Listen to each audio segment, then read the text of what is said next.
Welcome to Filling You In, a dental podcast with A Squared, where dentist entrepreneurs and spouses, Dr. Anushka Gaglani and Dr. Abhishek Nagaraj, welcome industry experts and innovators to explore trends in business practices, patient care, career development, and what it takes to be successful in dentistry. Hello, everyone. Welcome back to another episode of Filling You In. I'm Dr. Anushka Gaglani. And I'm Dr. Abhishek Nagaraj. Today, we want to talk about something that sits right at the intersection of leadership, operations, and discipline. It's how we think about turning practices around quickly without giving away what people like to call the secret sauce. What we can share is our framework and kind of the mental model around this, the way that we sequence decisions. Because in our experience, speed doesn't come from doing everything at once. It comes from understanding what actually matters first, what can wait, and what will quietly break the business if you ignore it. And, to that, sequencing becomes even more important than healthcare. You're not just running a business, you're dealing with patients, clinical risk, teams under pressure, systems that touch compliance, trust. So when we think about turnarounds, we're not just thinking about getting back to profitability. We're thinking about building something that can stay really healthy after that initial push is over. Yeah, so kind of starting with the framework, I think the very first thing we do is to establish a clear, honest baseline. Before we talk about growth, before we talk about expansion, and before we talk about optimization, we want to understand what healthy actually looks like in this industry, in the dental industry. And that's where benchmarks come in. They kind of give us a reality check. They give us something to aim for and sometimes even to improve upon. They take stories, opinions, and emotions out of the room and replace them with a shared reference point. And a quick note on this is that the benchmarks for one practice are going to look very different than the benchmarks for a 10 practice group versus a 50 practice group. So just keep that in mind. Absolutely, because without benchmarks, we all know every conversation becomes more subjective. One person says, we're doing fine. Another person can say, we're struggling. And there's no common language to resolve that disagreement. Benchmark generally lets everybody look at the same data and say, hey, this is where we are. This is where healthy practice typically sits. This is where we need to be. And it takes out opinions and feelings out of the equation when we're discussing really important, trying to make important decisions. Not that feelings and opinions are not important, but it just helps you look at things more objectively. And that alone can reset the entire tone of leadership conversations. Yeah, I totally agree. So kind of getting into what we look at when we benchmark, we look at 3 layers at the same time. There's financial health, operational flow, and consistency. So on the financial side, things like collections, right? We don't want to be producing all this money. We all know that revenue or production is kind of a vanity goal, but really what matters is what's in the bank account at the end of the day, and that's collections. Claims aging, how long are we waiting to get our claims paid? Write-offs, right? That's something we actually monitor very closely because it's very easy to say, we're not going to get this money, or I don't want to chase it, so let's just get rid of it. And cash flow patterns. Something super, super important that I think people forget. We get P&Ls, we get balance sheets, but cash flow statements are super important. On the operational side, we're looking at schedule utilization. How do we become productive, not just busy? No-show rates, right? Cancellation and no-shows. Patient flow and team stability. On the clinical side, we're looking at provider productivity, treatment planning consistency, and case acceptance is a huge one. And to those points, Anushka, I think what becomes important is how these layers interact with one another. Yeah. A practice can look really strong financially for a while and still kind of be broken operationally. I think we've seen that, right? It can look busy operationally. Everybody's like, oh, we're so busy in this practice, and we still be leaking tons of value on the back end. So we're not just hunting for one single weak metric. We're trying to understand the system as a whole. And how do we become productive as a company, but also that trickles down into productivity for our team members as well. Absolutely. And then the other thing is we want to separate symptoms from root causes, right? One of the biggest traps in turning around a practice that maybe we acquire that's not doing as well, it's treating the symptom instead of the cause. So things like low cash flow, high turnover patient complaints, those are almost always symptoms. The causes are usually somewhere in the systems, communication, leadership, clarity. Well articulated. I think if you don't slow down enough to find the cause, you end up playing whack-a-mole, right? You fix one thing, something else breaks. You hire something new, someone new and the same problem show up like 6 months later, 6 times over. So the early phase is really about diagnosis and not take action for the sake of action, and just generally take time diagnosing the cause, as you said.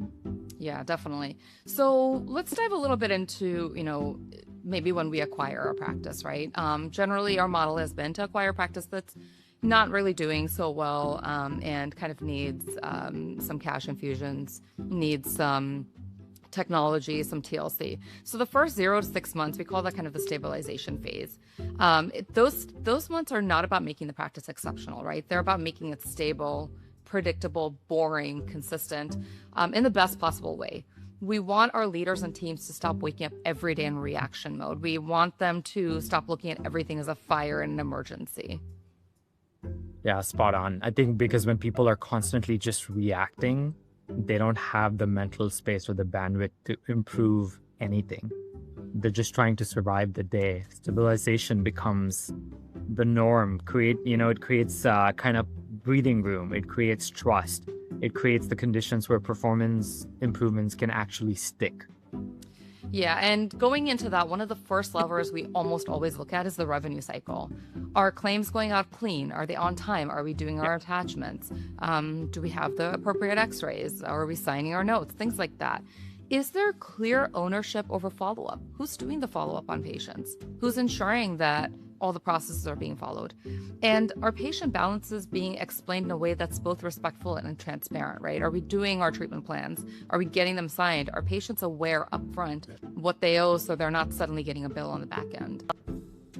Yeah, spot on. I think what we've seen over and over is that when revenue cycle becomes predictable, when I say revenue cycle, I mean how cash comes into the business, how expenses get paid, how they get recognized, to how when expenses are recognized on the books, to how revenue gets recognized. As it becomes more and more predictable, stress levels really start to go down across the practice. Front desk teams feel less pressure because they have a system they can fall back on. Providers feel less friction. At the end of the day, leaders kind of stop having emergency conversations about cash flow. We all know about those conversations. It's not glamorous, but it changes just the emotional climate of the business. Correct. Don't you think? Absolutely agree. I think the second big thing we look at is schedule integrity, right? We've all heard the systems like scheduling for productivity or rock, water, sand. We're not just looking at whether the schedule is full, right? Full can mean that you're running around all day long, you're stressed out, you're seeing 20 patients, and you've produced nothing at the end of the day. We're looking at whether that schedule makes sense. Are the right procedures in the right time blocks? Are we constantly double booking to compensate for no-shows instead of actually fixing the no-show problem and kind of training our patients to understand that they're booking providers' time? So it's very important to respect that time. Yeah, because ultimately a chaotic schedule creates a chaotic day, right? And a chaotic day makes even great people look like they're underperforming. When the flow of the day improves, performance often improves without anyone feeling like they're working harder. And that's at the end of the day, that should be the goal. We have to work hard, but we also have to work smart. Yeah, completely agree. The third piece in the early months is leadership clarity.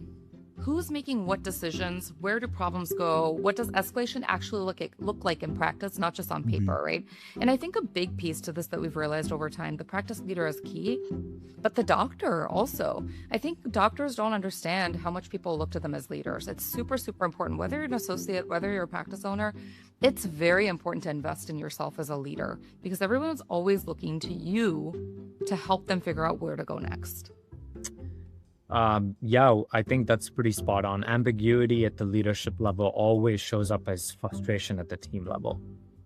When people don't know who to go to or what will happen if they raise an issue, they either stop raising the issue or start solving it in ways that create way more problems down the line. Yeah, we've been there. We've learned. Absolutely. So I think one of our fastest red to black stories came from a practice that I think on the surface looked really busy, right? There was a full schedule, steady patient flow, lots of activity. But we noticed that though they had a ton of patients, they just were not kind of able to maintain that cash flow. And the financial picture told a very different story. Yeah, the issue wasn't the flow, the patient flow. I think it was when we went in, we realized it wasn't the production or the flow, it was the follow through. Claims were being held for, I don't know for what reason. They were being submitted late or incorrectly, no attachments were being made, patient balances weren't being communicated clearly. There was really no ownership over the back end of that claims process, which was really a big issue in itself. Yeah, and I remember a big piece of that was the doctor, we'd have friends and family come in and tell them, it's fine, you can pay later, or, have payment plans that were 50 years long. And we put an end to that really quickly. So once we stabilized that system, gave it clear ownership, and created a consistent rhythm for follow-up, I think the financial picture really changed dramatically. It's not because we brought in more patients. We actually didn't need more marketing. We didn't need any of that. It was because we finally captured the value that was already being created. Absolutely. One of the things, so these are things that we intentionally don't change early. One thing that surprises people is we don't overhaul compensation structures. We don't rewrite every policy, and we don't roll out 10 new initiatives. People get very stressed out with change. So we try to stabilize the team. There's already enough fear with somebody taking over a practice. We want to make sure the team understands we're not there to change everything and make their lives miserable. We're here to actually help them improve their lives and give them systems to make it easier. Yes, and on the flip side to that is also telling them there will be meaningful changes over the year, but we try to stick to at least, maybe doing one change a quarter, which is more palatable for the teams, because ultimately people do need a stable environment before they can absorb deep-rooted change. If everything is moving at once, we're trying to do 3 changes at once, nothing actually sticks, and it's just chaos. Sequence honestly matters way more than intensity, in my opinion. I would totally agree with that. So in the next phase, around months 6 to 12, that's our growth phase, right? Once the foundation is stable, the second half of the year is where we kind of shift from fixing the leaks to building momentum, right? We've kind of stabilized everything. We've created that leadership structure, the systems. And now, since everything's kind of everyone's aligned and we've stabilized everything, this is where we start building momentum and where growth becomes intentional instead of accidental. Honestly, this is one of my favorite phases of growing a business, right? Because there's more alignment at the end of the day. Yeah. And this is where leadership starts to move from enforcing systems to refining them. Asking, how can this be simpler? What are the constraints? What are the bottlenecks? How can we be more effective? How can this run without me in the middle of it, where it all just depends on me? It's a really cool phase. I think that's such a good point because we don't realize sometimes as leaders when we become the bottleneck. So it's important to kind of move past that. Been there. Yep. So we spend a lot of time in this phase on provider development, not just clinical skills, but communication, making sure we're all treatment planning the same way, and how we're presenting cases to patients, right? When it comes to, I think a lot of doctors, we think clinical skills are important, but I would argue communication skills are the most important, because you can have all the clinical skills in the world, but if we're not communicating that to the patient, we're not getting treatment acceptance. So nobody will ever know what we're capable of. Treatment planning consistency, right? That's a big deal, because when you have, let's say you have a couple of doctors in an office, when one doctor says we should do this, patient comes in, sees a different provider, and they say we should do this. This is where mistrust occurs. This is where we start getting a reputation of they're all saying different things, so they must not know what they're doing. And then case presentations, right? We definitely are very big on role playing with our doctors, because at the end of the day, one of my favorite phrases is we practice for patients, we don't practice on patients. And that requires role playing ahead of time so we know how to present it to patients when we're actually in the game. And let's not forget, case acceptance or treatment acceptance isn't just about price or marketing, right? It's about trust. Without trust, you cannot have treatment acceptance. And trust comes from clarity, confidence, consistency in how information is shared, handoffs. How do you relay the right information over to your teams? There's so much more to it than just, making it like this metric. Mm-hmm. Yeah, and part of that is mapping the patient journey, right? It's what does the patient experience look like from the time that they make their first call to the follow-up after treatment? Where are the friction points? Where are people getting confused, frustrated, or dropped? And are we bringing them back in? Are we getting them to understand what the treatment is, why they need it? And are we getting them to move forward with the treatment? Because at the end of the day, if they're not getting the treatment done, nothing's going anywhere. It just ends up getting worse. It costs them more time, pain, and money. Yeah, and often small changes have outsized effects. A clearer explanation at the front end, a better handoff between clinical teams and the admin teams, a follow-up call that actually happens. Those things don't feel like growth levers, right? They just compound over time, and I call them they should be more habits instead of Yeah. levers. Yeah, and speaking of, levers, we'll talk a little bit about a lever that didn't work the way we expected. I think it was in our first practice. I think we tried to standardize too much too early. We rolled out a set of changes. We were talking earlier about doing too much at once, right? We had good intentions, but I think we underestimated how much context and trust the team needed before those systems could really take hold. One of the things I've realized is that people kind of generally fall into two buckets. It's the why people and the how people. The why people need to know, why are we doing this? Once you get them on board with that, they go ahead and do it. And then the how people, they don't really care about the why. It's just, how do I do this effectively? Yeah, and I remember the result of that project. It wasn't open resistance or defiance. It was just quieter than that, right? Adoption was just inconsistent. People followed the new process when they only followed when someone was watching, but frankly defaulted back to their old ways under pressure because they didn't feel like their system. Yeah. So I think buy-in is a huge thing, and that is truly a collaborative measure. Correct. Yeah. And I remember in that case, we stepped back and first we aligned the leaders, right? We got them to understand the why. And we spent more time explaining the reason behind the changes and focused on 2 or 3 keystone habits instead of 10-year rules. Once the leader felt that clarity and stability, it was kind of easy to get the rest of the team on board because the same changes started to stick in a much more sustainable way. That's a really good point. And one of the biggest lessons for us has been that change itself isn't actually the hard part. Change management is. We can design a perfect system, but if people don't understand why it exists, they're going to resist it, even if it's good for them. Yeah, and that's why we spend so much time on context. What's changing? What problem are we trying to solve? How it helps the patient? How it helps the team? People don't resist change as much when they know as they resist being changed. To your point, people just need to know why we're making this change. And I think explaining why leads to significantly higher compliance. Yeah, because at the end of the day, and we understand this, turnarounds are emotional. Teams are often coming from environments, and we've seen this a lot, where they felt stressed, blamed, or uncertain. There's a lot of finger pointing. Again, going back to the leadership, any doctors listening to this, please go and get some leadership training. We've seen a lot of bad stuff out there. If you ignore that, no system's going to stick. Absolutely. And I think as leaders, and leaders feel it too, right? There's pressure from, sometimes from owners, from the staff, from patients.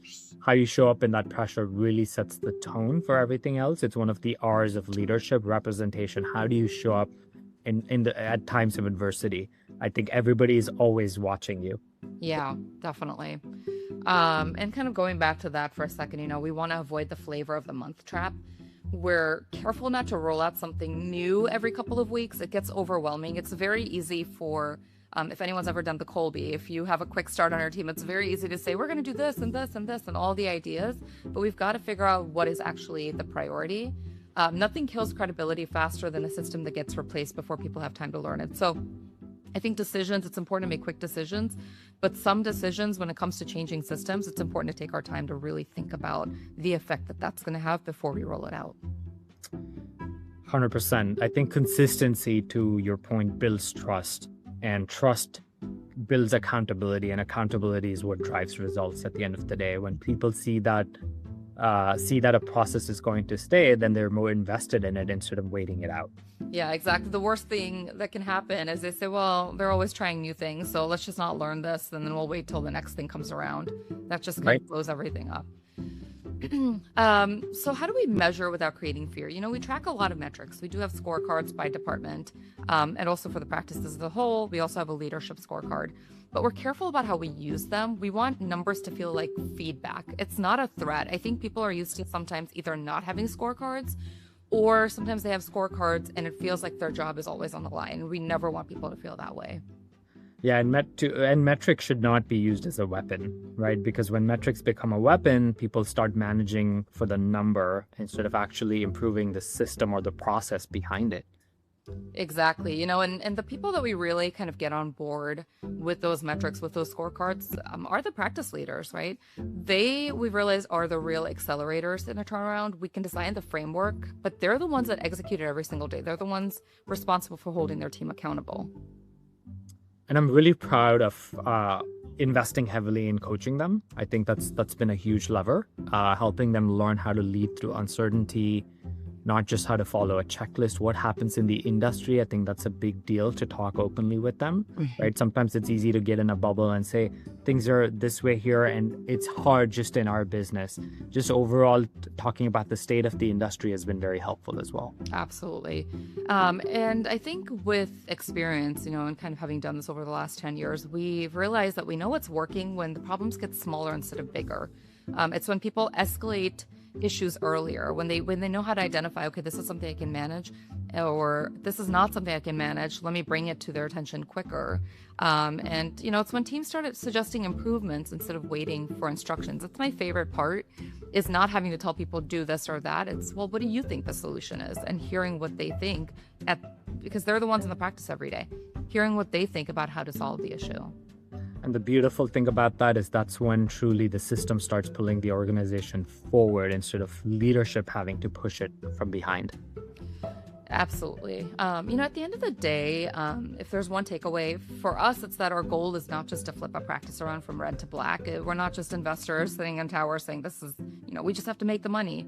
It's to build something that stays healthy after the initial turnaround energy fades, right? Because at the end of the day, though we own a business, we're also clinicians, and we understand the impact that we have on people and their lives.